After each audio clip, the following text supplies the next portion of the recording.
السلام عليكم ومرحبا بكم ان شاء الله كامل تكونوا بخير. كما راكم تشوفوا اليوم جيت نطلع عليكم بهذه الوصفه تاع لاصوب تجي بزاف بنينه.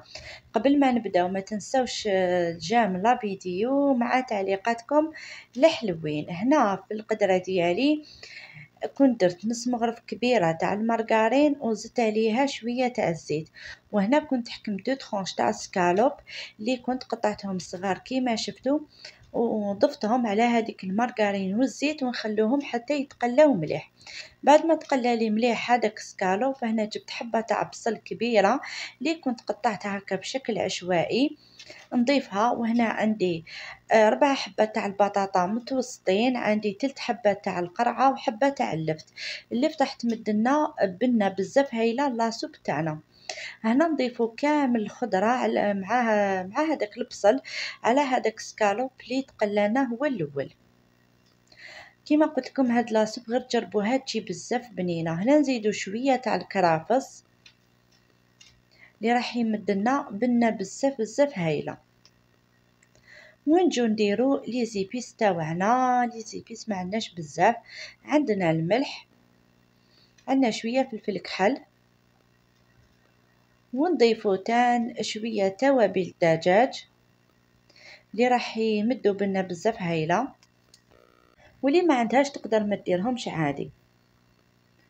وهنا نزيدو شويه تاع الزنجبيل ونخلو كلش يتقلى فوق النار حتى هذيك الخضره ديالي يدخلها الطياب. ودوك تشوفوها معايا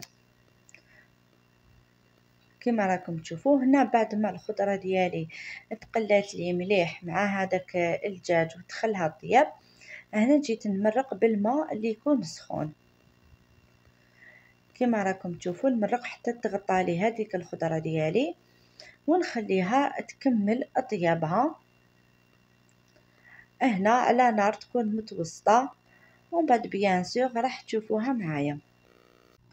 هنا بعد ما طابت لي كامل الخضره ديالي كما راكم تشوفوا، نجي باش نرحيها كامل بلو بغا ميكسور.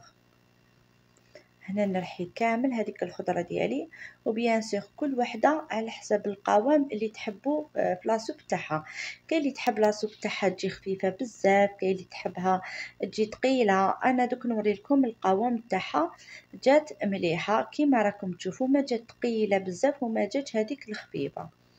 هنا كإضافة اللي راح يمثلها بناتان بزاف هايلة. على كل حال اختياري. هنا كنت درت لها 4 حبات تاع الفرماج هذا مثلثات، نضيف لها 4 حبات وانتم ضيفوا الكمية اللي حبيتوها، ونعاود نميكسي كلش. وبيان سور دوكم بعدا راح تشوفوها معايا في صحن التقديم. هنا هاي ليك بعد ما كنت رحيت تانيك هذاك الفرماج راح يمثلها دوق ولون كما قلت لكم. دوك تشوفوها معايا في صحن التقديم. وكانت هذه هي لاصوب تاعي لنهار اليوم. شوفوا كيفاه جات تجي بزاف بنينه. المقادير تاعها ماشي بزاف، اقتصاديه. نتمنى تجربوها وتعجبكم. وبيان سور ما تنسوش تخلوا لي جيم لا فيديو مع تعليقاتكم. واللي كانت اول مره زارت القناه نقولك دعميني بالاشتراك وفعلي الجرس هكا باش يلحقوك كامل لي فيديو ديالي. نتلاقاو ان شاء الله في فيديو اخر. تهلاو في روحتكم والسلام.